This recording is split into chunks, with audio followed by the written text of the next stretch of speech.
Hello and welcome back to the Across the Pod NFL podcast with your host, as ever, Andy Davis, here to review Week 12 of the 2024 NFL season. With me today, I've got a returning guest. He came on for the Patriots season preview.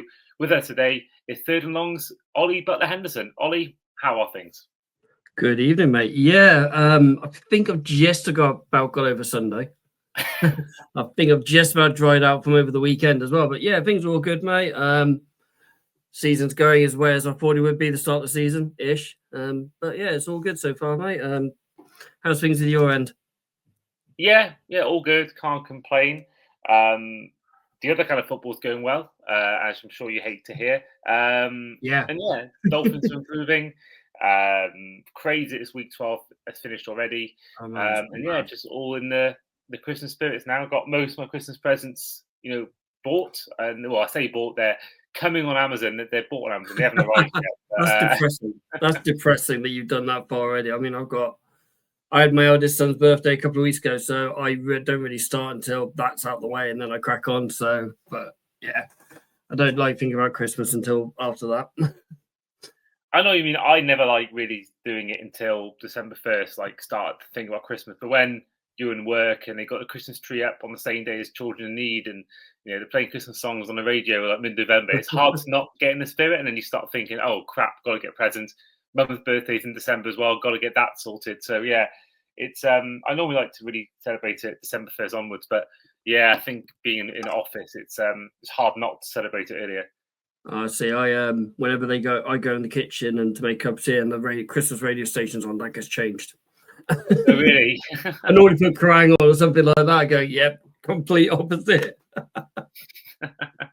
I love Christmas songs, but I kind of feel like the earlier you hear them, the more sick of them you'll be by Christmas Day. I've already heard.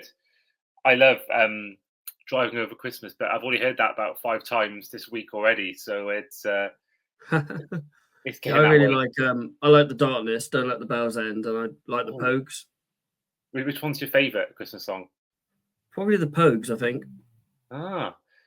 See, mine actually isn't Christmas. Mine's Shakin' Stevens. Okay. Yeah. Merry Christmas, everyone. That's for me. That's been for years and years now my favourite Christmas song. It's very catchy indeed. And this podcast is brought to you by Fantasy Game Day. It's the only NFL fantasy football app created by UK fans for fans in the UK. And with my discount code, you can get discount on your first lineup set and win £7.50 back. Head to fantasygameday.app and download now on App Store and Play Store and use code ANDY5 and you will be credited, as said before, £7.50 after your first lineup is set. You must be 18 or over and be gambleaware.org is a place you want to go for more information on that. But that is my plugging over and done with. We are now heading over to a review of Week 12. And it started off with what I think personally, I don't know what you think, Ollie, football weather. Steelers-Browns, Thursday night football.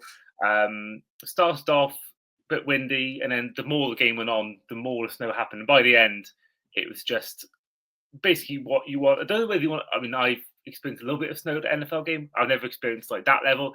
Don't know whether it's fun for fans because it must be ridiculously cold, but to watch on TV, it's fantastic. And we were treated to a good game. The Browns did beat the Steelers by 24 points to 19. Jameis Winston, once again, the media darling at the moment, having a real good game. I mean, he's been a bit inconsistent, but that's kind of who he is as a quarterback. But he, had 219 passing yards, as well as 1 rushing touchdown, as well as a pick.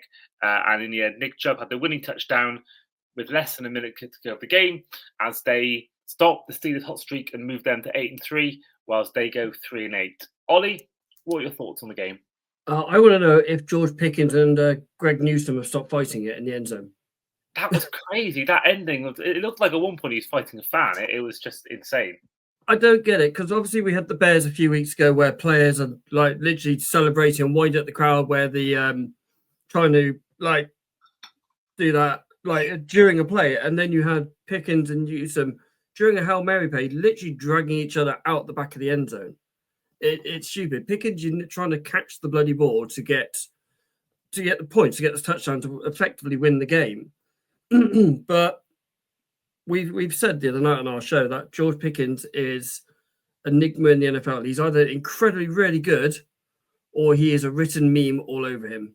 Like Ollie likes saying, he likes suplexing defenders the other week, and I've seen him literally not even bother going, oh, the ball's just half a yard to my left, I'm not going to even try and grab it.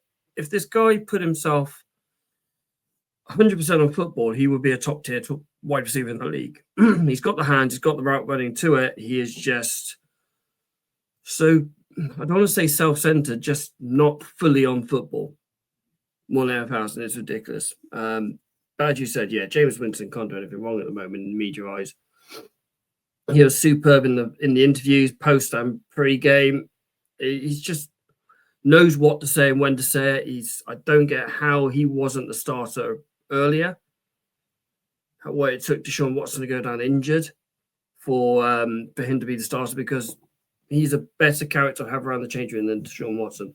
I really like James Winston. It's just saying he's in Cleveland. But yeah, really nice to have a snowball game. Yeah, I mean, we rarely get like snow like that. We get a little bit of snow, like drizzles.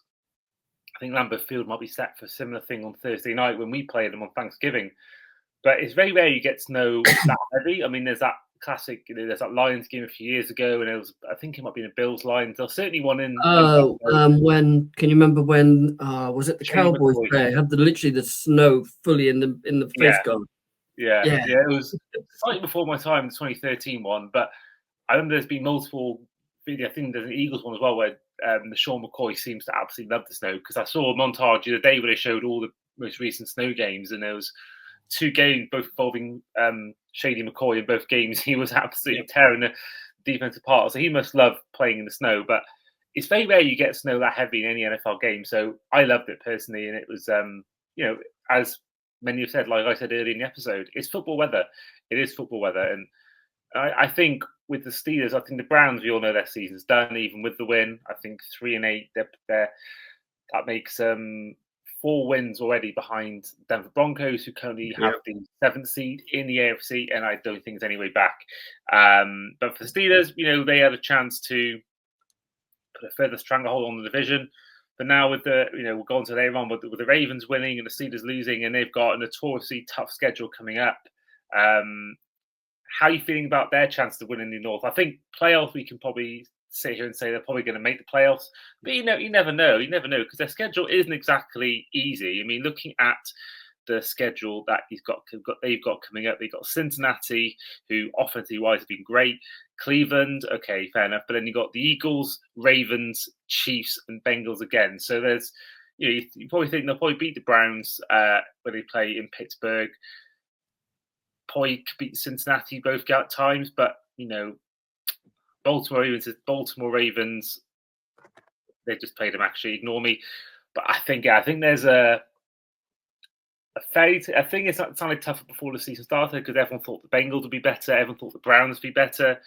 But I think, with the Eagles, Ravens, and Chiefs to also come in a 3-week stretch, and the Bengals in week 18, who can still cause problems on their offense, it makes you wonder whether the AFC North is still theirs to win. I do feel like that is an incredibly tough schedule, and I think a game like this, in conditions which aren't exactly alien to Pittsburgh, it's a cold place in winter. It's not as if it's like an LA team or Miami, who's used to the heat and can't play in the cold. Pittsburgh's used to the cold, so I think to lose this game, I thought it was poor all round. I mean, it's just Russell Wilson. I don't think it's been bad. I don't think it's been anything special. I think he's just been very, very serviceable for this team. He's been solid, hasn't he? All season. Ever since he stepped in, he's been solid. I mean, I've said it on our show a couple of times that over the last few weeks, especially, he's getting more, not quite to Russell Wilson that got the Steelers to back-to-back Super Bowls, but that just a couple of years after, before he fell off the cliff with all those injuries. I think he's getting to that kind of level.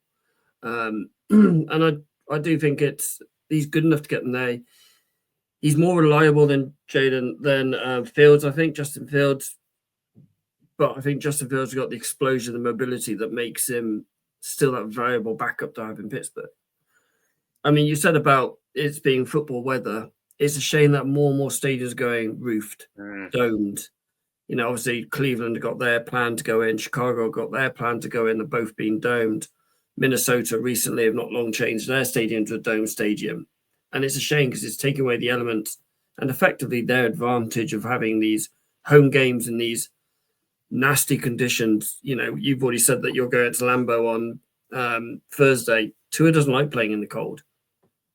Tua will have a better advantage playing in, say, Minnesota in a dome than he would do in a Lambeau in the snow. So I think it's silly, and it takes the advantage away from them. And I know why they do it. It is for more revenue, to stadium to be used more year round when there's no football for 9 months of the year. That's the reason why they do it. But it's a shame they have to do it for that and not let the elements hit the grass. I think as well there was talk about, you know, when the New York Super Bowl happened, when there was snow on the day of the game. I believe it was the Seahawks Broncos? It might have been that one where there was snow on the day itself in New York. And I think ever since then they've always made it a mission never to have this again. I think that's why Minnesota did this, so they could host one. And I think you know, it does bring in a lot of money to your city if you host it. But on the flip side, the Buffalo fans have made it very clear that they don't want a dome. And friend of the show, David Caproche, who lives in Buffalo, season ticket holder, he told me the other day, because I was showing him, I sent him the clip of that old Bills game I mentioned before, and he was saying that he was there for the game, and he was saying that's why we want, you know, we don't want a dome, because it gives us that advantage. And the more and more teams that are doing domes, the more and more advantage it will be to the Bills. And I think that, you know, they are you know, making stage in that. I don't think it looks anything spectacular, but I think it certainly gives that an advantage. Especially when you play Miami in week 15 or 16 at home, you know, it does give you that advantage over a team like that, or the Rams, or the Chargers, or the 49ers who play in the 12 season one places. And I think that, it stops them probably hosting the Super Bowl, but I don't think the fans care about that. I think they want to keep it as it is and keep their, you know, traditions alive. Good advantage, yeah, definitely. Yeah, exactly. But moving on to Sunday, there was I think a crazy 6 p.m. slate, which involved a couple of games which had field goals as a massive part of it. First one was the Chiefs against the Panthers. Panthers did so well, got it to 27-27 before the Chiefs won the game with a last gasp field goal as time expired, with backup kicker Spencer Schrader with the game-winning field goal from 31 yards. Moving on to the other games on the Sunday, the Vikings and Bears went to overtime, and the Vikings did beat the Bears by 30-27 as they moved to 9-2. The Bears going on to 4-7 as their poor run continues. A crazy game involving the Titans and the Texans. The Titans did beat the Texans 32-27 to send shockwaves to the Texans fans. And the Lions and the Colts played out once again, an easy win for the Lions as they won by 24-6 to go 10-1. And the Buccaneers beat the Giants by 30 points to 7. And then the Cowboys and the Commanders played out a crazy game. So they got it down to 27-20, the Cowboys. And then Jane Daniels threw a touchdown pass to Taylor McCollum with 20 seconds left. Easy peasy, extra point, overtime, here we come. Instead, what was ended up being the theme of the night, it was a missed extra point from Seibert. And in the end, they ended up losing. In the end, it ended up being 34-26 due to the fact that they recovered the onside kick for a touchdown. Crazy game there. But of course, the other game that happened at 6 p.m. is the reason why I got Ollie on. It's Patriots, his team, against my team, the Dolphins. The game I covered for Dolphins UK. You can find that on Instagram. And it was pretty much as you'd expect, 34-15 to the Dolphins. And that really is doing the Patriots sort of a service, because it was 30-0 at one point. You obviously got down to 31-15, but at one point we were playing Scarlett Thompson. For one play, wasn't it? Was it one play? I mean, Jalen Waddle was the star of the show for me. I mean, he had 144 yards, 1 touchdown from 8 catches. Devon A-Chain had 2 touchdowns, but only 32 yards rushing. Whereas with the Patriots, the start of the show really was no one. The stars was the yellow flags for us. I think we gave you, it was like 95 yards we gave you in penalties. But many? It wasn't like silly penalties like pass interference or roughing the pass or anything like that. It was false starts, neutral zone infraction. There was a couple of holds in there. lining up in the wrong areas. It was stupid pre-snap penalties. And this is week 12. You could expect maybe one at a push, possibly two. But the fact that you had 8 pre-snap penalties in a game in week 12 is ridiculous. And one of them was Austin Hooper. It was a good yard in front of the bloody ball. I know we needed that extra advantage, but seriously, man, you're a veteran of this league. You've been on that league for what, 10 years, I think it is now? You know not to line in front of the ball or behind. It's behind the ball. Yeah, I mean, O-line was shocking. It's been shocking all season for us. We've had 11 different combinations this season starting for us, O-line in 12 games. We've not had anyone fit. We've only just had our 2022 first-round pick, Cole Stray's back practicing this week. Losing David Andrews massive in week 3. It was a mess. But the defense was poor as well. We know when you play you guys in Miami or anywhere that the danger zone is in between the hash marks, in between the DBs and the linebacker. That's where Waddle, Jono Smith, Tyreek Hill are they're most dangerous in that gap because if they're in space, they're gone. You're not going to catch them there. Quick, too explosive. And too many times, Tua's just literally putting those 15-yard, 20-yard balls into that area for Waddle, Hill, and Jono Smith to make yards after the catch. And that's what cost us. More than else that and penalties. Simple as. But Drake May is that guy. I am so impressed with Drake May. What he can do in this offense.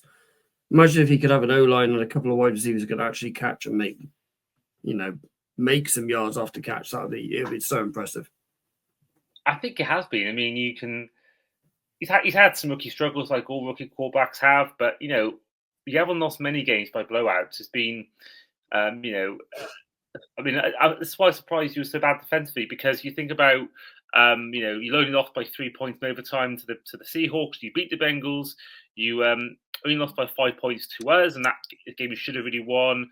Yep. You only lost by 3 points in overtime to the Titans. Only lost by 5 to the Rams. So this is a team that I think you've had struggles, but you've made these games competitive when maybe some games maybe didn't really warrant it being close. And I think I was surprised how bad you were defensively, and I think our run game just completely. I mean, Jalen Waddle was the start of the show, but I think we're really establishing now a run-first offense. You think about with the use of A-Chain and Jalen Wright. I think Mostert has taken a dip, and I think that he maybe is showing his age a little bit here, a little bit of decline. But I think still, he had a couple touchdowns in the game I watched. But it's really been pretty poor all year from him. But you think about Devon A-Chain has been brilliant this season, and I think Jalen Wright is starting to show what he can do. I think that gives me confidence for Thursday. If we can run the ball like we have, I think it's great.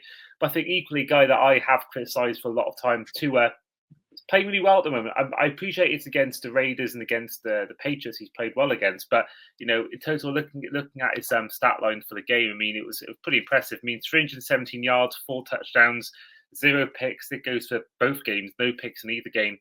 And Jalen Waddle was a guy for me that, big fan of him. Of course, I bought his jersey recently, but he's really struggled all year. We've seen the video on your TikToks. In short, the many videos. Yeah.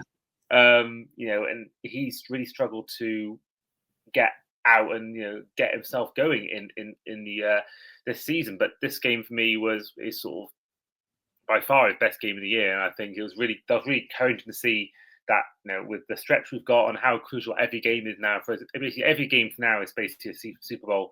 Every game is a playoff game for us now, and I think it was really good to see him doing what he's doing. And I think Johnny Smith has been a revelation in the last. Yeah, he could have done that for us for 2 years, couldn't he? I mean, it's incredible. I mean, I'm going to get the stats now. I mean, he had 87 yards in this game.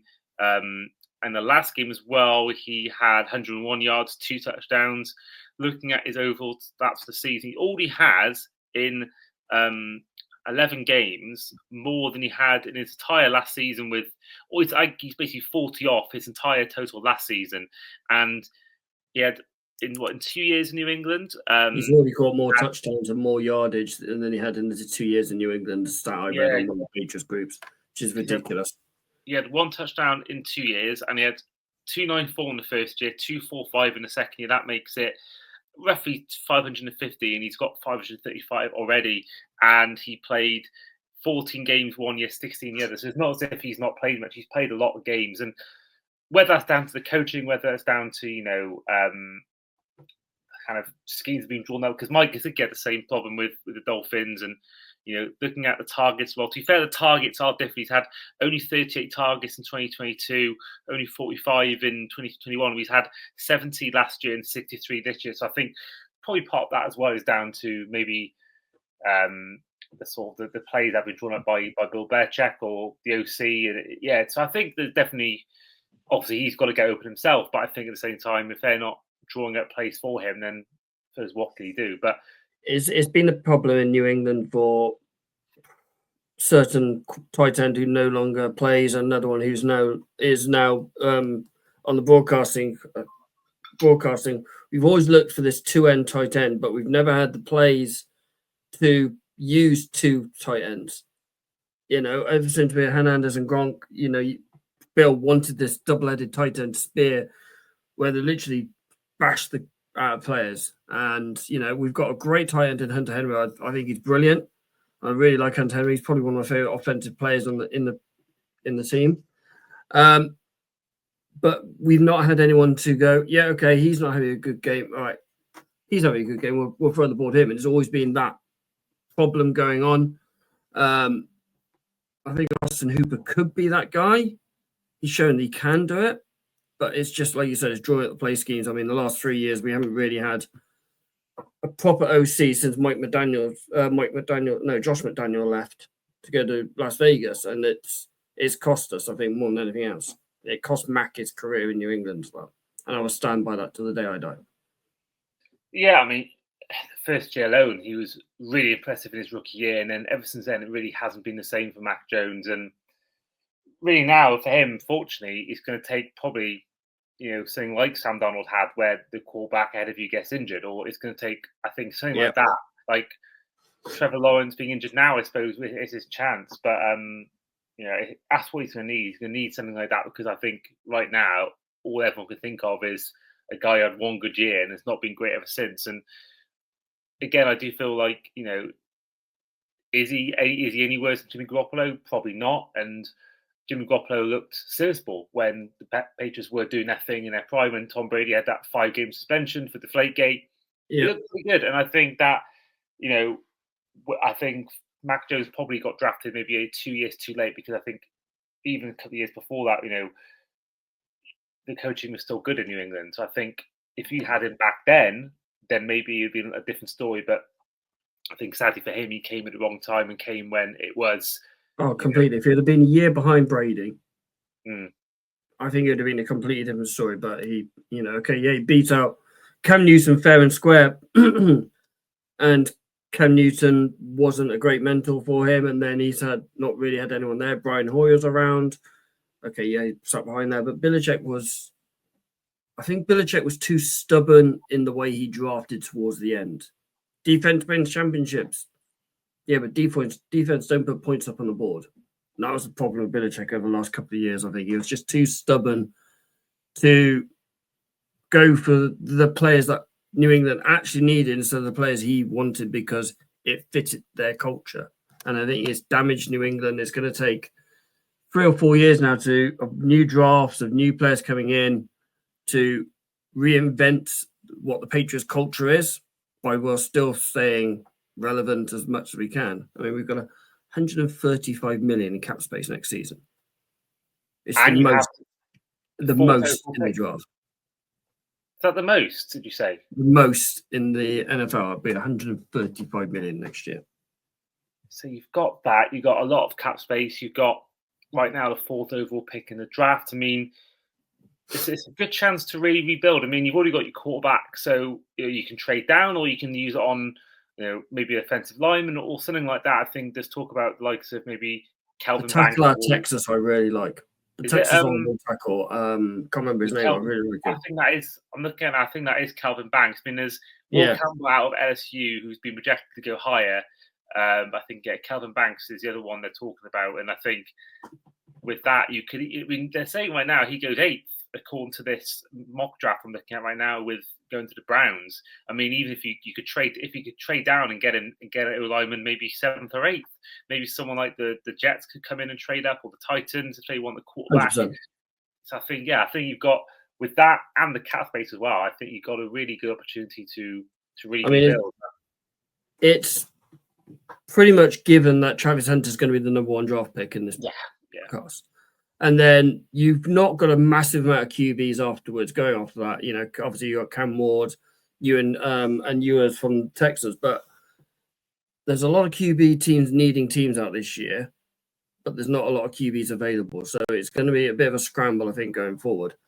But we'll see what happens. I mean, what did you make of the game on Sunday? Being a Dolphins fan, we weren't privy like Baldy from Baldy the Big Fella up there watching it. Yeah, I mean, he's been there 2 weeks in a row now. I mean, it's but that man lives. I said it myself when I met with him. He lives the most single life for a non-single man ever. I know.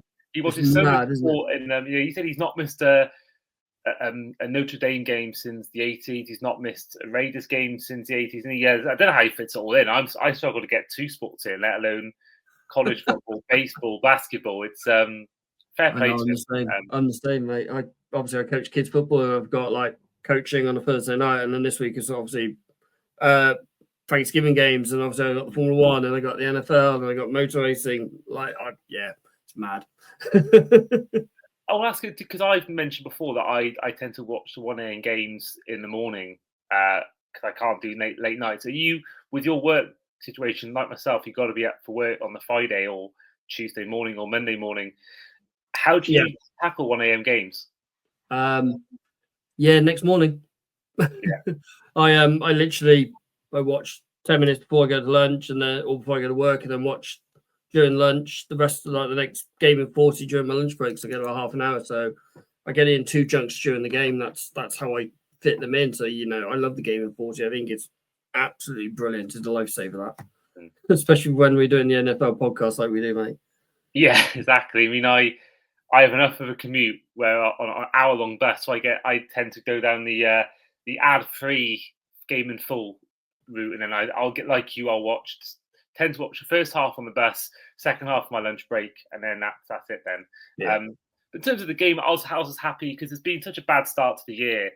But I was really impressed with how we've been the last 3 weeks. And the Rams game was my favourite just because they're actually a good team. But it's good to see it almost being back to what it was like before. I mean, this basically for me felt like what it was last season when we played bad team. Remember a game against Washington where it was ridiculously easy, and other games like that. Remember we just beat up on bad teams. And I think it has been like that in these last 2 weeks, and it's been just really comfortable. And that's not been something I've had really the entire season. And just made me wonder, even though he was bad against Bills in the second game of the season, if we had 2 of the whole season, we probably would have beaten the Seahawks. We would have definitely beaten the Colts, and I think that would have been a whole different season altogether. So it's annoying because it has been such an underwhelming season. But I think the game itself is just really good to see. It's been comfortable. I think Jalen Waddle, I said before, came out on his own, had a really good game. Johnny Smith, Trot Robinson, I want to focus on. He was insane in this game. I said that on our show on Monday night. That guy is going to be a monster in this league. He is going to be the next Aaron Donald in this league. I know our O-line is bitty and not the best, but literally he was double teamed pretty much every play from about second drive onwards, and he was unstopped. He was literally a monster. You've got an absolute star in your defense there, an absolute star in the making. I mean, 4 total tackles, 1.5 sacks. But I think even one thing I found in games he has played recently, where this was a theme on draft night when they were talking about him when we picked him up, was there'll be a lot of plays where he'll make a great play, put pressure on the quarterback, will not get the stats because someone else sacks the quarterback. I think he's been really good. I found he's really good against you guys and against the Raiders at this, at just pressurizing the quarterback to make a mistake and force a turnover.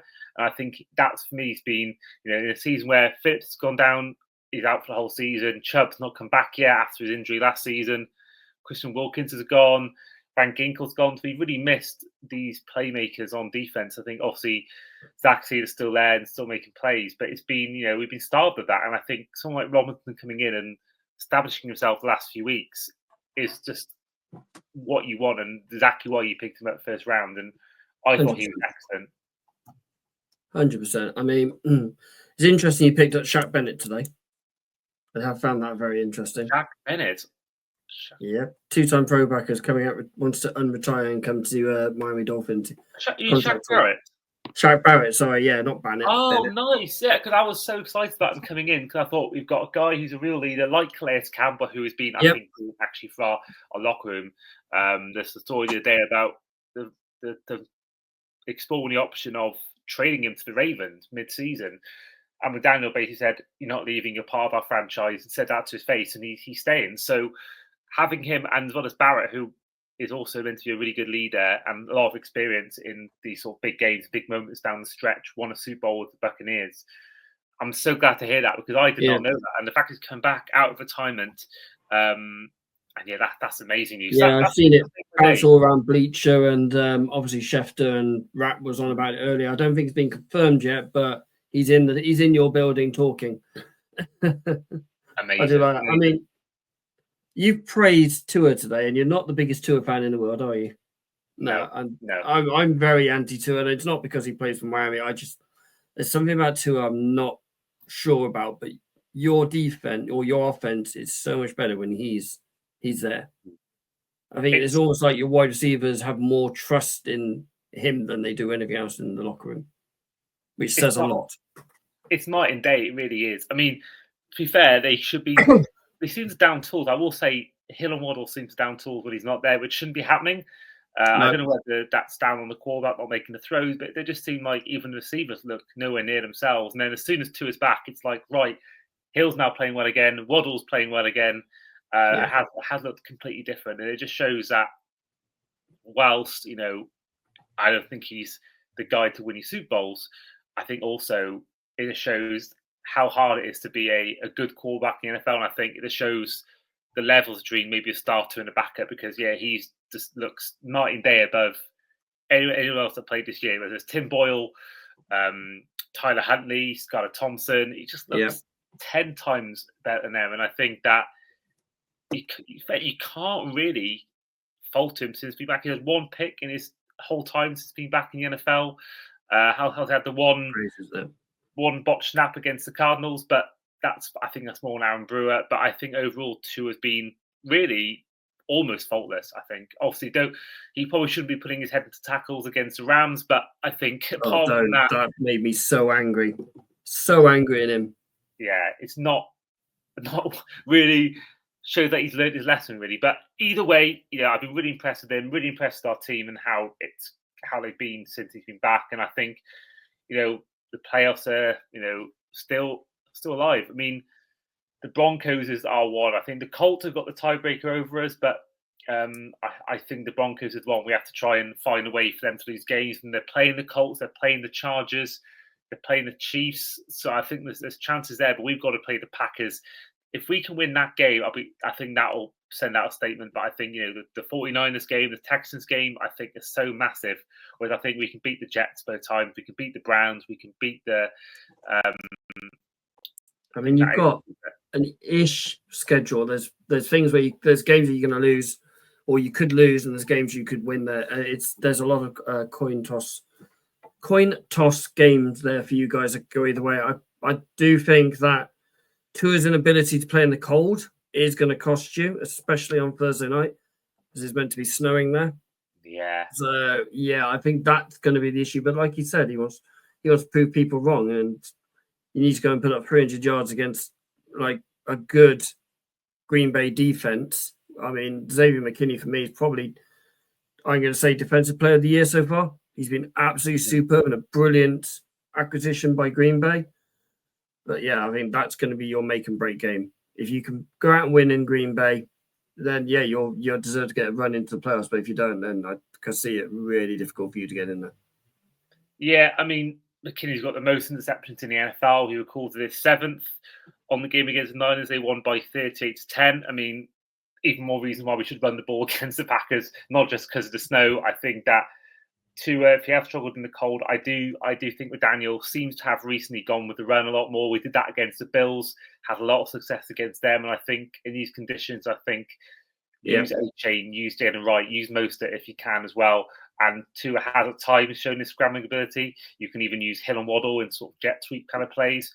And I think that is our way to win the game. And we have got Packers fan Adam Martin from the franchise tag on the Week 13 preview. We'll talk about that in more detail.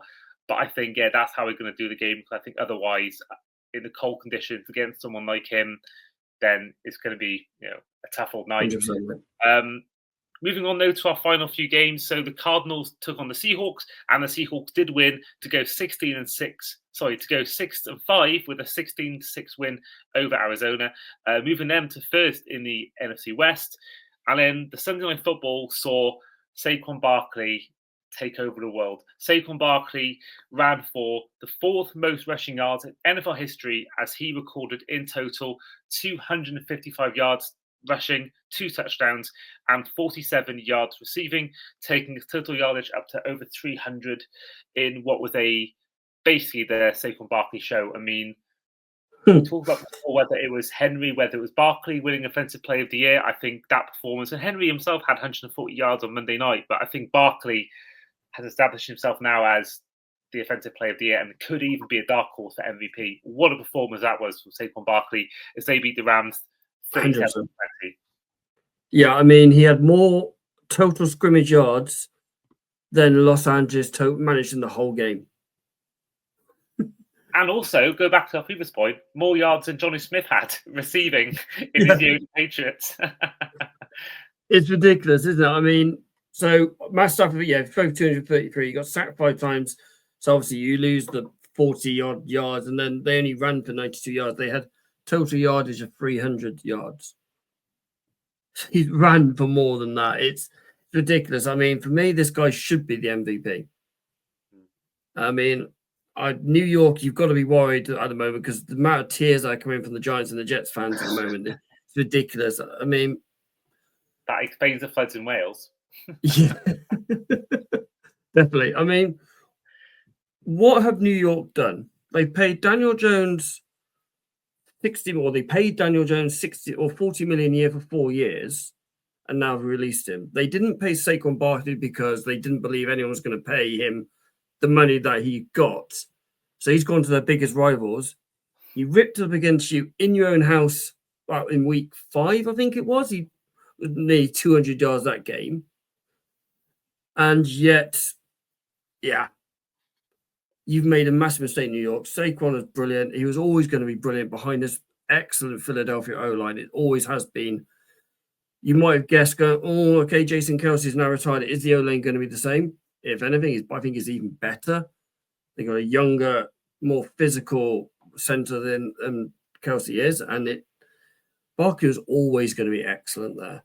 Always going to be excellent because of that O-line and what they can do there. And as I said on ours the other night, New York, he had to play 50, 60 snaps a game because he was their offense.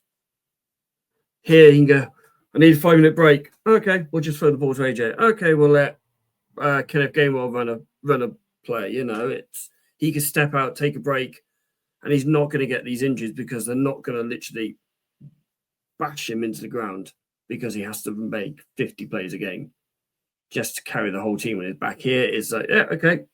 That's how he can do these 70-yard runs, these backward hurdles, because he's rested and he's not as used and as much as he was in New York, or abused, should I say, as he was in New York, because he wasn't. He wasn't used properly in New York. And Philadelphia used the right way, and they're eating the benefit of it. And for me, they're probably the number 2 team in the NFC behind the Detroit Lions. I mean, this is exactly what I said in our Eagles season preview, is that I compare it a lot to, and it's turned out exactly how I thought it would.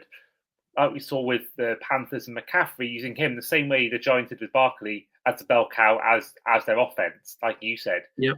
And McCaffrey's gone to the Niners where, like Saquon Barkley, he can have a rest and they can throw to Kittle, they can throw to Deebo Samuel, Brandon Ayuk, and even someone like Elijah Mitchell on the backfield. I mean, they couldn't throw to anyone on Sunday. And it's literally like his carbon copy exactly the same as we're seeing with the Eagles now with Barkley and the Niners with McCaffrey. Comes in, new team, lights it up, could well take him to the Super Bowl in this first season or second season there. I think we're seeing a guy who, rather than being the sole purpose of the offense, he's now exactly what we're saying, spreading out the offense more, giving him more a breather. I think, the two guys had a lot of injury problems. In the end, they're probably, 2 to 3 best running backs in the league. I think it's them two and Henry, who probably are the 3 best running backs in the league. And it's incredible for him. And I think the Eagles, there was one point in the season where there was a lot of Eagles fans who were calling for Nick Sirianni's head, and he had that incident early on. I can't think who he was against, where he was arguing with the fans. Cleveland, that's it. Thank you. So he had that, but they've been lost 2 games of the season, and for a team that was at one point fans were calling for his head and saying we're not going to make the playoffs.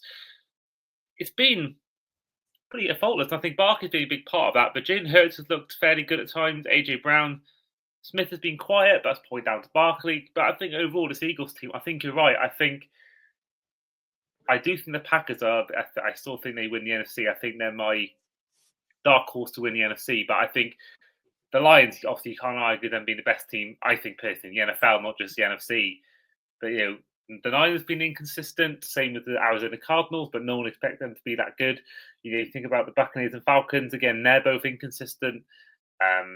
The Vikings have got a good record, but I don't think they're really an 8-2 team. So I think you can't really argue with that them being the second best team in the NFC. I don't think you can. I think it's all round. You got the defensive line with Jalen Carter and people like that, and the O line itself with just so many players on there. Lane Johnson, or not Lane Johnson. The name's passed me by now, but the O line has been the left tackle. Thank you, Mailata. Thank you. Yes, they got him. And the O-line guy, he is a beast. Amazing. I mean, probably the best, most successful international player, would you say, Mailata? Because he's 100%. Actually, starting job is a key part. Whereas, think of other players like J.J. only had really one good year. F.A. Barder never really key parts of their team. Mailata is massive to this Eagles team. What about OC in New York? But he's not really British, I don't think. He's London-born, isn't he? But he's a London-born. Yeah, if he had the flags, he'll be British and Nigerian on the back of his flag, like on his helmet, wouldn't he? Yeah. I mean, I've got a signed OC shirt back there. I'm a massive OC fan. If I hadn't already chosen Patriots by the first time the New York came over here, I would have probably been a New York fan, because watching him in that game against Dolphins in 2007, he was just awesome that game. And I was like, I'm already chosen. I'm a Patriot. I'm going to stay with the Patriot. I've been a Patriot for 7 years. Can't change now. OC is probably one. It's close to an OC and Jordan Mailata. One in the offense, one in the defense. I think that's probably the best way to put it for the best international player. Yeah, I like that. I like that a lot. Before we go on to our final game, I mean, you talked about MVP there. Who would be your pick? So would it be Barkley your MVP pick, or would it be someone else? If you were one of the people making the decision, putting the vote in, the NFL honors, who would you be voting for? As we all know, it's a quarterback award. It's going to be Josh Allen who's going to win it. But for me, Saquon Barkley, what he's done this year, I've read it yesterday, he's 5th in tight end, he's 5th in touchdowns, he's leading rusher, he's leading carry taker, he's leading so many categories in the NFL at the moment. But what's going to hurt his chances? He's not a quarterback. He'll win Offensive Player of the Year 100%, but he won't win MVP because he's not a quarterback, which is ridiculous because it's most valuable player and it's not always a quarterback. We went through the odds on our show the other night. Mahomes is still 3rd favorite to be the MVP. He's had a shocking season. He's not the most valued player in the league at the moment. It is Saquon Barkley, Derrick Henry, Lamar Jackson, probably even Bo Nix. He's going to be Offensive Rookie of the Year at the moment. There's so many really good players at the moment. Amon-Ra St. Brown, Jared Goff, Jamar Gibbs, Sonic and Knuckles in Detroit are both outstanding seasons at the moment. But Yeah, it's probably going to be Josh Allen. I know it pains us both to say that, but it should be, for me, it should be Saquon Barkley. Yeah, I mean, I think really you could look at someone who won't win it, but Joe Burrow's having an MVP year just in God, yes. a losing team. I mean, leads a league with Lamar Jackson on touchdowns, only has 4 picks, third most passing yards this season. I probably would say, yeah, it probably is Josh Allen or Lamar Jackson who's going to win it. I do think if you look at the term, never going to win it because of the position. But Penei Sewell, I think, is arguably the most valuable player in the NFL. I mean, what he is to that team. I think, for me personally, I think he's the best tackle in this league by a mile. Unbelievable. I think the whole term about defense wins championships, I think offensive lines win championships. And I think 100%. He is the most crucial part of one of the best O-lines. And for me, Penei Sewell is unbelievable. But he'll never win it because he's not got the stats. Skill player. You know. I mean, I love what Ben Johnson does in Detroit. I mean, literally, he tried every single way to get an O-lineman to score a touchdown against Dallas the other week. I was literally roaring whenever a big guy had the ball. It's like, is there any way Ben Johnson can't do? I mean, you're gonna have to go through Detroit to win the Super Bowl this year. And if you go to give Detroit 2 weeks to prepare for a Super Bowl, I can't see anyone stopping them. Yeah, I think, we see we'll go on to now as well our Super Bowl predictions for matchup wise, but you think about a changing sport term, going back to a team that I love and you hate, Liverpool. Lions made this NFC Championship game. They should have won that game. They didn't win that game. Liverpool had 97 points, should have won the league. Unfortunately, they were just undone by a better team. Year later, is that when Gerrard slipped over? No. That's years before, and that moment is banned from this podcast. I'll never want to relive that. I've never watched that game back ever. I've never ever watched that game back in my life. That Liverpool. I was sat in a pub with half a dozen of my mates, and half of them were Liverpool fans, and we just sat there wetting ourselves with laughter. Denver Bar ran through and slotted home. We were literally just laughing and literally going, mate, whenever we went out to go for a fag, oh, don't slip. I was like, yeah, there we go. I've never ever gone over that moment, but that year where we got 97 points, didn't win the league under Klopp, won it a year later, went out and smashed the league and won it by about 20 points. Basically won it in November. Yeah. This Lions team would have earned a lot from that loss against the Niners. And they seem to just right now a team on a mission. They're winning games, winning a lot of games convincingly as well. I think really they are the best team in the NFL. And I think you're right, a 2-week break as well. I mean, sometimes you could argue a team could get rusty, and you could argue that Campbell could let the occasion get to him emotionally. I think that definitely is what happened to him in the NFC Championship game. Yeah. But again, I think he learned from that. And I think this Lions team for me is, the team to beat right now. But saying was now probably be Chiefs Niners, probably be Mahomes winning it again come February. That's how it is. Same with you guys for years with the Patriots. Yeah. I mean, so I saw a stat earlier on today. So since when the Detroit Lions went 1-6 2 years ago, there's only 2 teams that have had better, or no teams have better record than them. Them and the Chiefs have both gone 30-8 in the last 2 years and 5 weeks of football. Wow. It's ridiculous. They've gone 30-8 in the last 2.5 seasons. That's insane. I think it'll be nice. I think we all, and maybe if you're Packers, Vikings, or Bears fans, you might think differently, but I think we all want the Lions to win it if it's not our own team. Oh, God, yeah. Because they've never won it before, first of all, and you can't help but love Dan Campbell. And I think what he's doing there is just insane. Jared Goff has been, if you take away that game against the Texans, he's been pretty efficient and pretty reliable this season. Brilliant, and even that game, he still won that game. So, for me, everyone has bad games. I've seen Mahomes when he's won MVP from 3 picks. Brady's done it when he's won MVP. They have an off game, but I've never seen a team have an off game or quarterback have an off game like Goff did, and their team still managed to go and get the win. That's what's impressive about Detroit. They don't rely on one player. They are a very, very, very much a team unit in there. They are as well, and let's talk about it. First of all, with that, I think is the only time ever a team has had thrown 5 picks and still won the game. But there was talk about the whole Montgomery and Gibbs running back room. They all just love each other. There's no sort of hatred between them. There's no sort of rivalry. They're both blocking for each other when they're not the ones running it. They just seem like a team that is built on characters, and that they're a team. Exactly what you're saying. And I think it goes to show really what I think might happen come the end of the year. Before we go on to Ravens Chargers, what is your Super Bowl prediction in terms of not who wins it, but which teams are going to be there at the AFC? Buffalo are the best team in the AFC. So will be Buffalo. It's going to go through Buffalo to get to the Super Bowl. I know we both hate that. Yeah, I would. They are the best team in the AFC at the moment. Josh Allen is playing the best I've ever seen Josh Allen play. I ridiculed him enough times on my show that where he is he's a very inconsistent player. He's going to throw picks. I don't remember the last time Josh Allen threw a pick. It's a good question. I generally cannot. Was it against us? Did he do one in the Buffalo game in Buffalo? I can't remember. Yeah. And I think we both know. I think we both think. I've already said it's Detroit, so I think it's Buffalo, Detroit, and they'll be a Detroit win. I think.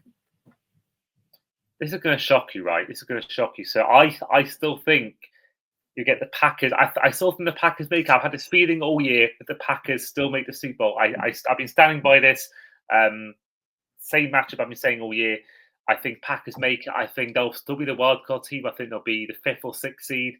I got this image in my head of the Lions being shocked on the NFC Championship game. I can just picture Jordan Love throwing a touchdown to Jalen Reed or Romeo Dobbs with 40 seconds remaining and stunning the Lions. It'll be Josh Jacobs running it in if it is.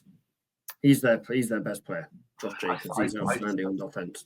I can just picture Romeo Dobbs scoring the winning touchdown. I don't know what it is. I can just picture. Have you put some money on that yet? I haven't. I have. I put a bet on something earlier this year. I think it might have been the Packers to win the NFC. I put a bet. I forgot what it is now. I put a bet on something. Was it the Dolphins winning? I don't know. But on the AFC, I still think it's Lamar's year. I still think the Ravens make it.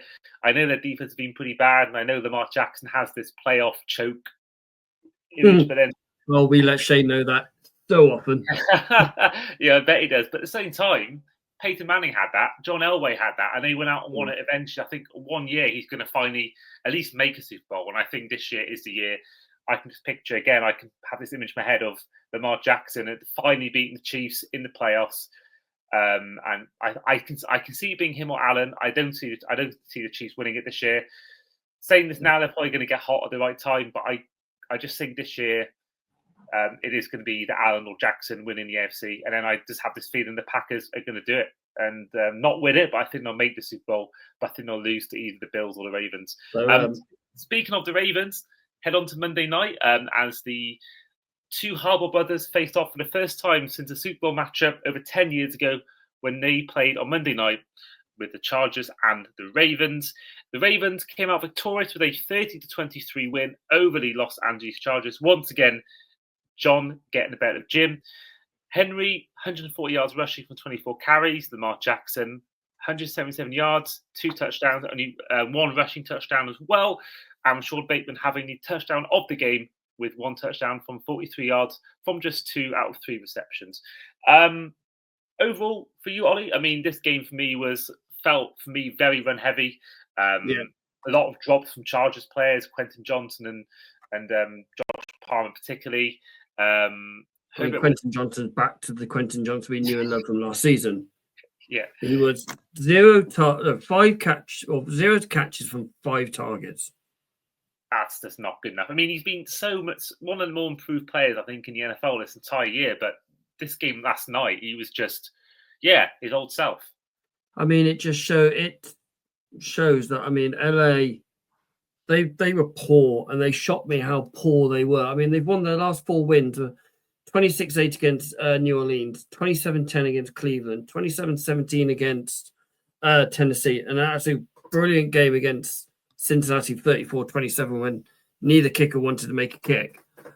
But they just didn't look like they were prepared for it. They didn't look like they prepared for what is a very run-heavy game from Ravens. They are a run-heavy team first, especially when you got Lamar, who's got his abilities, and you've brought Derrick Henry in.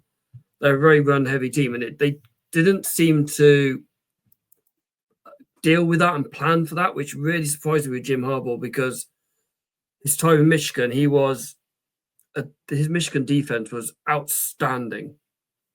And I know he had team and he could pick his lanes, and I know this is his first year, but I do think he needs to get that run defense sorted to challenge the team at the moment. That's the issue with LA at the moment, because they really disappointed me on both sides of the ball, especially on the defense side of the ball, LA.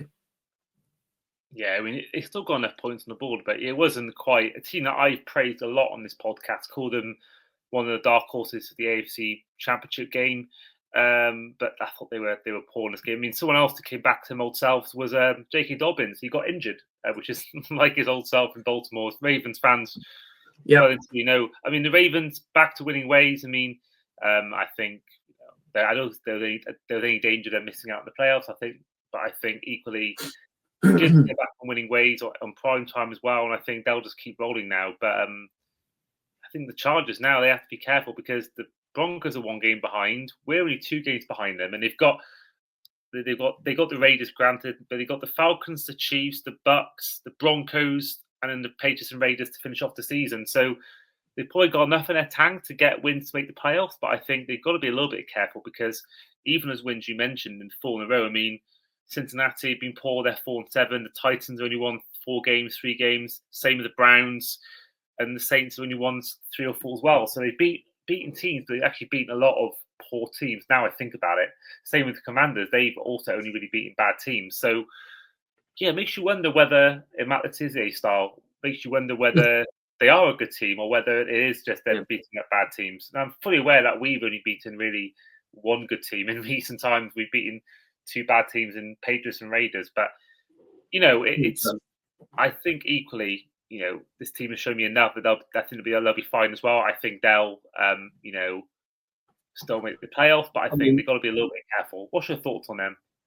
What really hurts me is that we traded with the LA Chargers for the 34th pick overall, and who did LA Chargers pick with the 34th pick? Certain wide receiver. Lad McConkey. He is an outside bet for Offensive Rookie of the Year. He has been absolutely superb this season. I can see Charger. I don't think the Chargers are there yet for playoff. Like you said, they've won the last 4 games. Bar Cincinnati, yes, they're having a bad season. They are a very, very good football team, and they score heavily. And I think having them their bye this week might help them kickstart Cincinnati. And I think they're an outside bet to get into the playoffs, Cincinnati. I don't think LA are just there yet. Looking at what their schedule is like for the rest of the season, as you said, they've got Falcons. They go to the Falcons. Falcons can be really, really explosive, but they can also be a bad team as well. KC, they seem to find a way to win. Baker will drag that Buccaneers team through literally hell and high water to get a win. Love watching Baker play this year. The big game is against Denver, I think, because I can see Denver going on a bit of a run. Bo Nix has been outstanding. I think should be Offensive Rookie of the Year. For me personally, I think he's better than Jaden Daniels for longer. But that'll be the game on the 20th of December. That'll be the game that decides who gets that 7th seed, I think. And the Broncos play the Colts as well, and I think their team that is only same sort of position as us really. So I think that's 2 massive games there. But I think Broncos Chargers is going to be huge, and it's going to be an interesting battle to see who makes it. And I think we should be set for quite a good end of the season. Before we do go, how did you find? I know this has been well over a month and a half ago now, but of course you went to London. I did. Unfortunately, we didn't get to catch up because someone was hobnobbing with the stars. Well, no, it was a shame because I got to meet Baldy, the big fella. I got to meet Ollie, Baby Hope, and all that, and I didn't get to meet you and Shane, or Phil for that matter. So, we all make time. Unfortunately, my lad had a game for Cheltenham, so I couldn't get up on the Friday. I'd rather go and see that. Sorry. Yeah, that's fair. But I think you did talk about on your podcast. I did listen to that one, your experience in London with Shane and his issues with phone chargers and his National Express home. But how did you find London? Because I thought this year's games were really good atmosphere-wise. I thought, especially the London games atmospheres this year was absolutely superb. The last 2-3 years in London, it feels like a home game. Green Bay, that felt like a home game. Buffalo last year felt like a Buffalo home game. That was ridiculous, that last year. So it's getting more and more home game. It is getting more and more bigger over here. And it's because, we've both been out to NFL games over in the States. It is starting to feel more like you're at a home game in the States now. Obviously, you don't have the tailgating here because we don't have that massive car parks around our stadiums.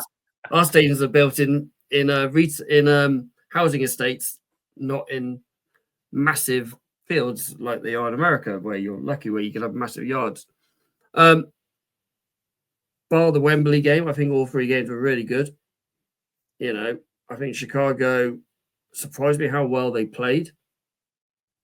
And there's even people still enjoying their beer snakes up in the top tiers. Oh, don't start me on that.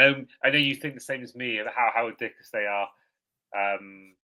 It's ridiculous. You're paying a lot of money to basically throw beer can or beer pint glasses at people to make a massive snake just for that person to get thrown out the stadium. Great idea. If you're going to pay 130 quid to watch the TV, watch it at home, just sit at home and save yourself 130 quid. Don't do it. It's idiot. We met quite a few people out there myself. I met the guys from the franchise tag, Skylar and Alex. Obviously, of course, I'm bulging a big fella for every one of the games. My lads got on their show, which I'm still mad about. It was really good. I'd always love going to London games. It's going to be interesting how Germany are, because I felt, obviously you didn't get to go this year. I don't know how you felt with the Germany games. It felt like the early UK games, more of a party atmosphere and just, hey, we get to see football live. Now we're 20 years down the line, 17 years down the line. It feels like a proper NFL game now, even though we still get that 20-minute interlude half the time singing thing, which I really don't get. Let's have a proper game now. Yeah, I think it often depends on who's playing. I know you're not the same as me, but I was looking forward to seeing Machine Gun Kelly. When I was going to go to the Germany game, and but I don't think it's been. I like Rizzo Kicks. It was good seeing them perform, but they're about 5 foot away from you, weren't they?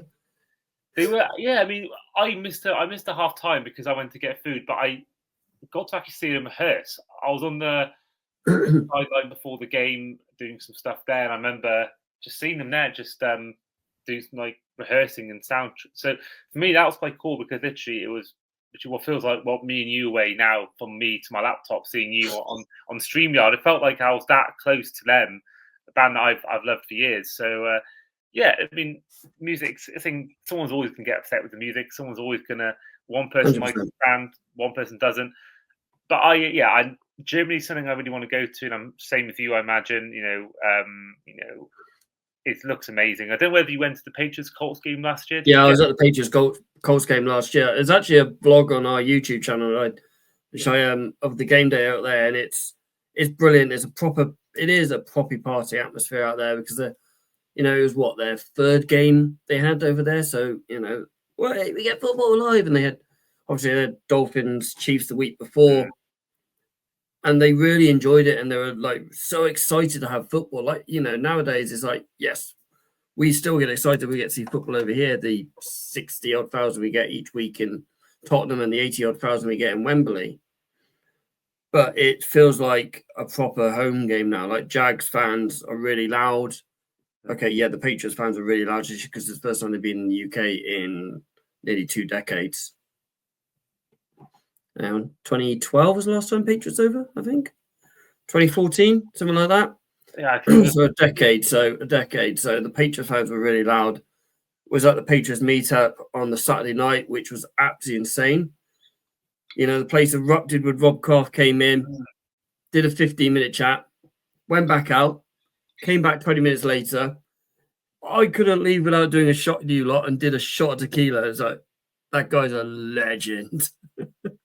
Must be a nightmare for a security guard, but yeah, I mean, the Saturday night, I met up with the Patriots Proback guys, touchback. Can't remember the now. With them, had a really good night with them. Had no voice left on Sunday morning, but yeah, me and my partner Kelly, we really enjoyed it. It was a really good night. Loads of players there. Obviously Rob Kraft and the cheerleaders and Pat the Patriot was walking around. It was a really good night. I've got some bits and pieces given around. She haven't got anything down here, I don't think. Just a captain's armband. Which really should go back in the football bag. It did look good. It did look really good, that event, and yeah, I think with Germany as well. I think when the first game came to London in 2007, of course there was no social media, there was no YouTube, and it was much harder to access NFL games. Where I think now, and with things like NFL Game Pass and YouTube and Twitter and Instagram, you get a lot more access. I think if you compare probably the demand for NFL in Germany when it was first done in 2022 compared to what it was like in the UK in 2007, I think again that's night and day, and I think it probably meant that it has been such an amazing start to life with NFL in Germany. The first 3 years have all been amazing atmosphere, and I think Germany is second most watched sport in the country. They absolutely love it. So and obviously I think Harry Kane was at one of the Germany game as well, is she?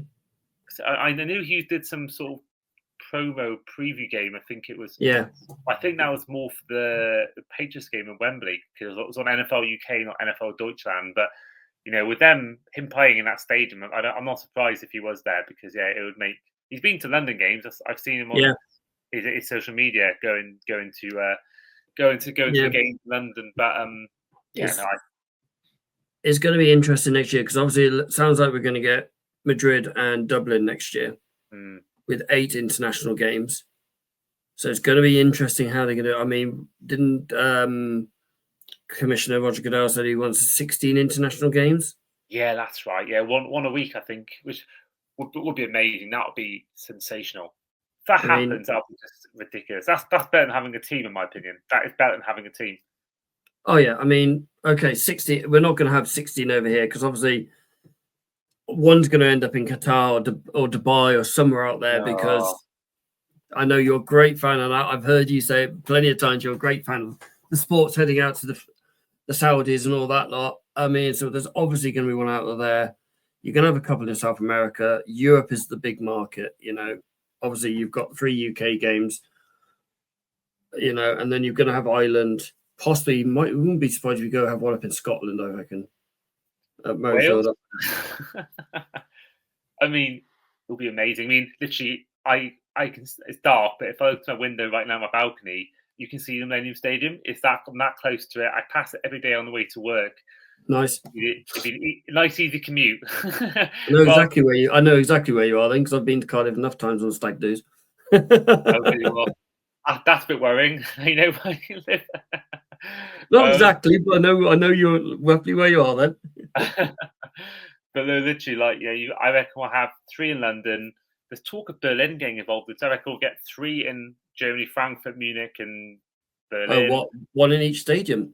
Maybe, yeah, or maybe alternating. Then you've got Spain. I think Paris want to get involved as well. Brazil, Dublin. I can see Japan getting involved. They loved it. They had all those friendlies back in the 80s. Yeah, season games. I think they'll get involved. I think Australia have got a huge market for the Rams. I think you get Rams against Eagles. Mailata playing there. I think that's a market there. Mailata's a New Zealander, isn't he? No, Australian. I think he's Australian. Yeah. But either way, I do think that it's growing so much. I think that really is where we are really with the NFL, and I think Goodell has done so much for the international game. I think we shouldn't really take it for granted. I think if he ever goes, I do worry that if ever he stepped down from being commissioner, I do worry that someone else may not take to the international game as much, and he might reduce it. So I think as long as Goodell's there, keep him there. 100%. I completely agree with that. I mean, he's voted in by the owners because he makes the money, and the international games is probably one of the biggest way of them making money. Yes, it's probably a pain in the ass for the schedulers and the organisation to get over there, but if it's making the teams money and making the owners money, bring it on. I'm happy. Steelers probably end up in Dublin. Like you said, Miami's probably going to end up in Madrid next year in that absolute bonkers, amazing Bernabeu Stadium. So yeah, it's going to be a good year. I'm looking forward to 2025 and where we get the games next year. Me too. Hopefully Patriots playing better as well. Yeah, hopefully Dolphins don't stop 2-6 next year. And I'm still hoping. I'm changing. You started 2-6. Wow. Yeah, 2-6. Yeah, and then we were 1-6. Oh, it's 2025. Hopefully should be a good year for more than one sport. Hopefully it's a good year for a different kind of football as well for me personally. But that is where we'll end the podcast for today. So that has been our week 12 review. So once again, huge thanks for Ollie for coming on.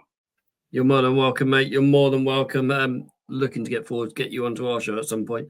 Oh, well, wherever you need me, you can count me in. I've always loved being on your show, and all you four of you guys are just always a good laugh and always good fun to have on and be on with. So yeah, thank you very much, mate. You're more than welcome. And we should get Shane, Phil, and Ollie coming on later in the year as well. They're coming on for future episodes, so do keep an eye out for that. Well, you're not ignoring Shane anymore, then.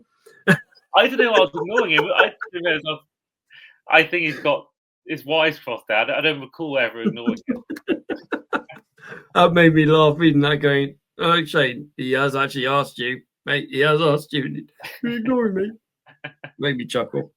But no, Shane will be on. I forget which week we arranged now, but he will be on, as well as another one with Ollie and Phil, our two Niners fans. And of course, yeah, we don't forget as well to keep following the Third and Long podcast. You can find them on Spotify and on YouTube and on all live platforms, especially X or Twitter, as it was formerly known. So do keep an eye out for them and give them a follow on socials and check out their work as well. But in the meantime, this has been the Across the Pod NFL podcast, our Week 12 review, with, as ever, your host, Andy Davis, here with our guest today, Ollie Butler-Henderson, and we'll see you guys for our Week 13 preview. Catch you then.